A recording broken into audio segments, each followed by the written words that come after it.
Welcome back, gamers, miners, and crafters.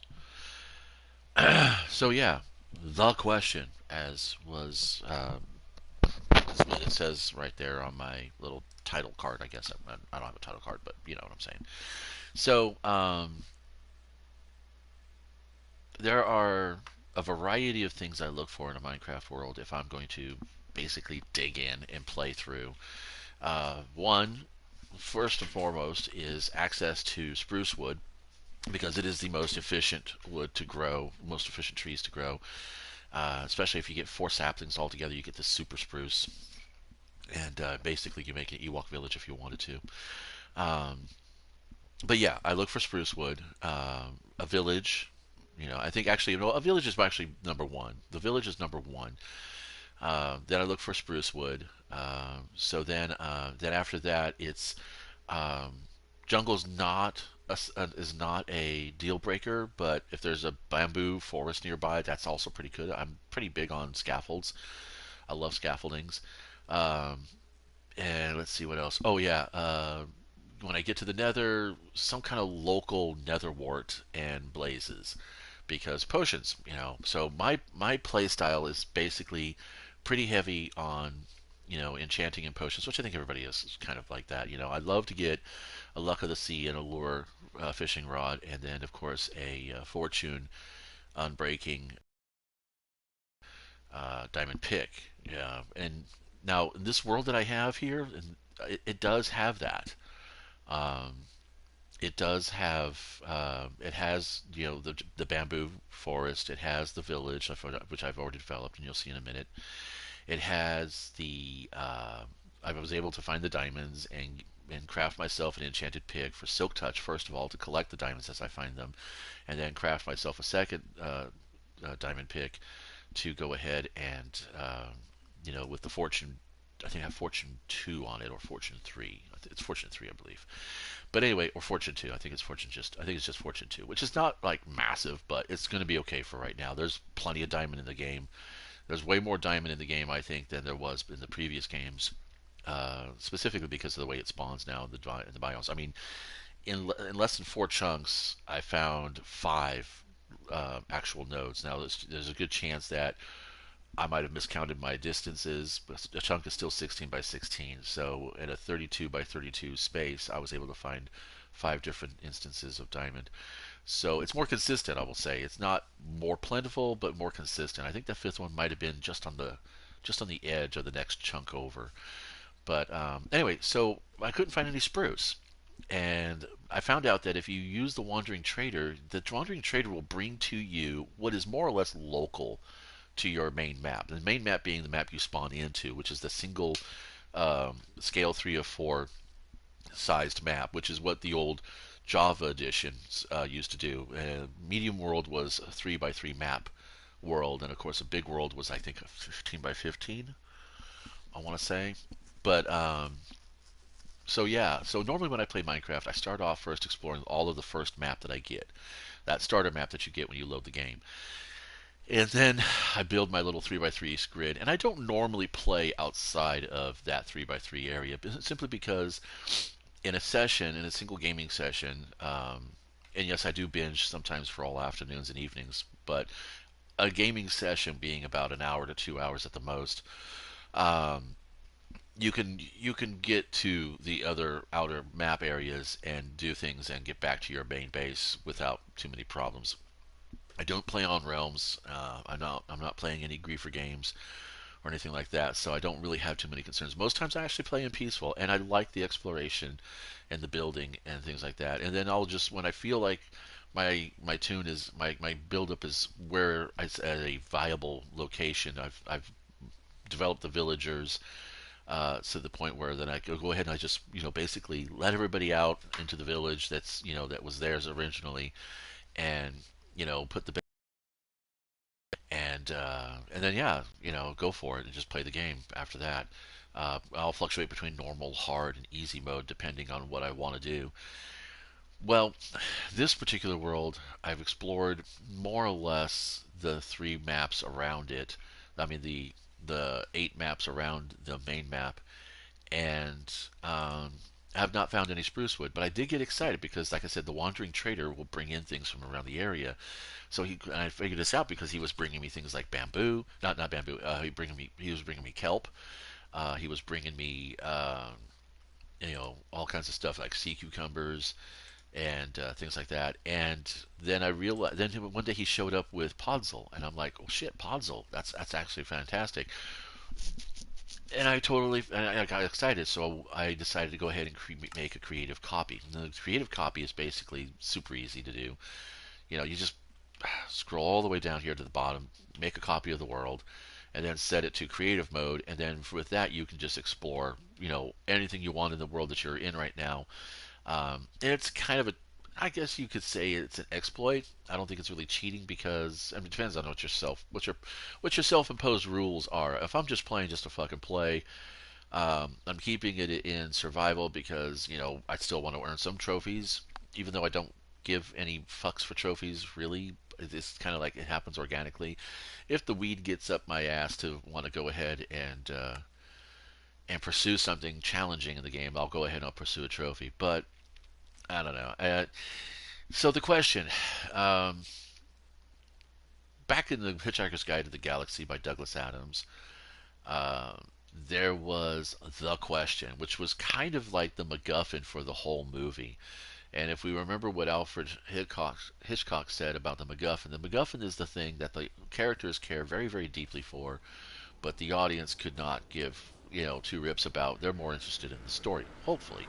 However, getting the audience to care about the MacGuffin is a challenge and a risk because then you skate a fine line to undermine the to undermine the the narrative of your story, the plot, things like that. This is not supposed to be happening. These are game generated portals. I'm supposed to have gone back to my village portal. As you can see, I've already broken one here. Now, in all fairness, my village is just over that way. If I go ahead and take this water column,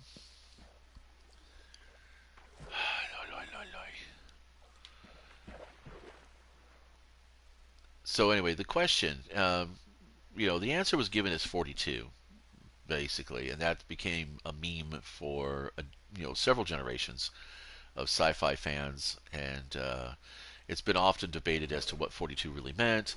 What was Douglas Adams implying? Some people have said that 42, the 42nd character in ASCII is the asterisk, and everybody who studies coding knows that the asterisk means insert any variable here. So the answer to life, the universe, and everything, which is supposed to be the question, is 42, meaning that whatever you were going for, that's what your answer is. Um, and poetically, it makes a lot of sense. Romantically, it makes even more sense. Um, but it's actually not what Douglas Adams did. The whole thing about the whole bit about towels and the number 42 being the answer were just random thoughts in his head. Was he influenced by his interest in computer coding and programming? It might have been. I mean, subconsciously, an artist is influenced by just about everything that they do. Nothing that is ever created on this planet does not have a spontaneous look generation from nothing. That you don't. Human beings cannot create something from absolutely nothing. When we get a eureka idea, it's actually the formulation of many different ideas and experiences and influences. I mean, people who go around doing copyrights and trademarking is I validate the idea. I validate the idea of it because it is important to have agency and ownership on things that you create, but you cannot say it is solely yours, which means that if somebody wants to make a derivative work, they should be able to. And that unique piece of work, that unique work, there's a lag in this game. It's because of all these animals and stuff. That unique effort should be yours and yours alone. You get credit for that. If someone were to say, for instance, if I made a tune and it went bop bop beep bop bop, which is not actually a unique tune. But if I made a tune and say bop bop beep bop bop is my unique tune, and then somebody comes along and goes bop bop bop bop beep bop, even though they are both very similar, neither one of them is infringing upon the copyright of either one. And I think that it's ridiculous when people fight over similarities in stories and not actually, um, not actually focus on what is actually a creative effort. So I hope I'm making sense here. It's complicated as everything else in the world is, but I don't think the actual I don't think the actual question, what's the meaning of life and the universe, the ultimate question of life, the universe, and everything is, are we asking what the meaning is? Are we asking, what's the purpose of? Um, and then, of course, 42 comes out as the answer being this nonsense. That might have been what really Douglas Adam was going for, is just to remind people that we ask questions all the time, and a lot of times it is nonsense. It doesn't make any difference what the answer really is, because um, you're going to fret about it, or you're not going to fret about it. You're going to move on with your existence and your life and your efforts, or you're going to be swallowed by the burden of never knowing. But my question is, I have a question. I have the question. I know what the question is. I've realized after 50 some years, spoilers, of being on this rock and around this, society and everything, I think I've realized what the real question truly is. It's not does do they or don't they love me? It's not will I be successful or will I, blah blah blah. It's the real question is, if you knew, would it matter? That's the real question. And it dawned on me, I hate to say it, playing Minecraft. Because, again, wrapping up this point, this is actually the most coherent point that I've had in a long time. Um, the point being that I created a creative copy to go see if there's any spruce wood, because the effort that I was spending looking for spruce wood in this world, um, I could have easily just farmed, any number of other trees and been done with it and been happy. Um, so I made a creative copy and I went out there and I flew around the world, and about, I want to say, 4 or 5 maps to the west, I found a singular sized, decently sized chunk of taiga where the spruce wood grew. Podzol, I found out, can be grown in jungles. It does actually spawn in jungles, which is, as you can see my maps here. Now, some of these spots, I did explore all these spots around here, but I didn't map them. This one I did fully map and explore in, well, I call it Explorer mode, but it's creative mode. Um, but as you can see down in here on this bottom map, I don't know why he's hanging out at this stupid crafting station. He's not going to change professions. Um, there's jungle down here, which is where the Podzol was. And there's some jungle over here with some more Podzol. And then up in here, there's more jungle out that way. And what's funny is that, I mean, I'm grateful for the jungle because, as you can see, I have bamboo all over the place. And you can make sticks out of bamboo. It's not very efficient, but it does grow quickly, so it doesn't matter. And like I said, when I build a village, I build toolsmiths, weaponsmiths, fletchers, clerics, farmers, and then the stonemason is my most recent attempt.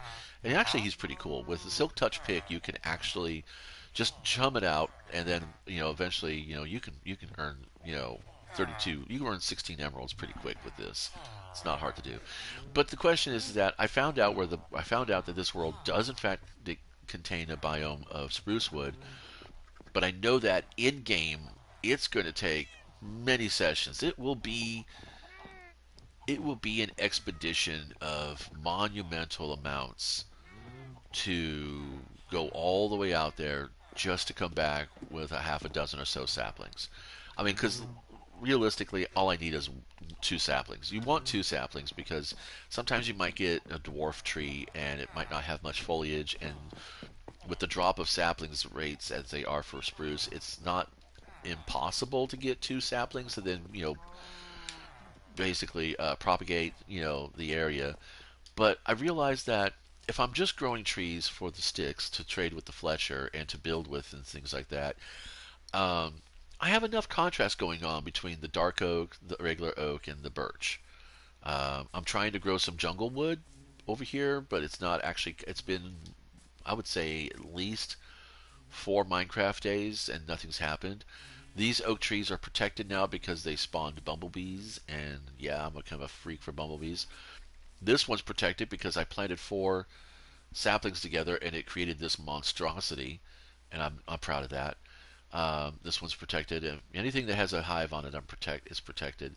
I mean, oak does what it does, but it's not a very efficient dig. Yet the time I waste trying to find the most efficient ones is just ridiculous. And again, yeah, the question: if you knew, would it change anything? That's the question you got to ask.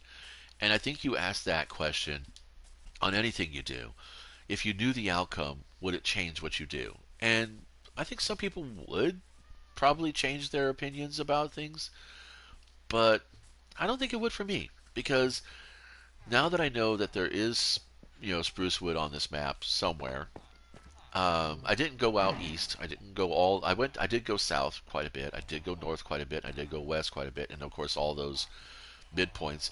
But I haven't gone east because out east there is just this massive. I get a lot of zombies and creepers at this corner. Um, Out east there is this massive ocean, and it goes for almost a full 2 maps, I think.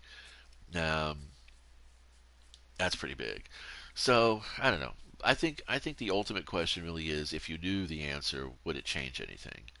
I don't know. It's now that I'm thinking about it out loud. Now that I've had time to rubber duck here in this world, I don't know that it really matters. I think it is really just 42. It's just nonsense. Get your towel. Don't panic, and go explore. I suppose. Yeah. Let's just do that. Anyway, you're out of here. I'm gonna keep playing.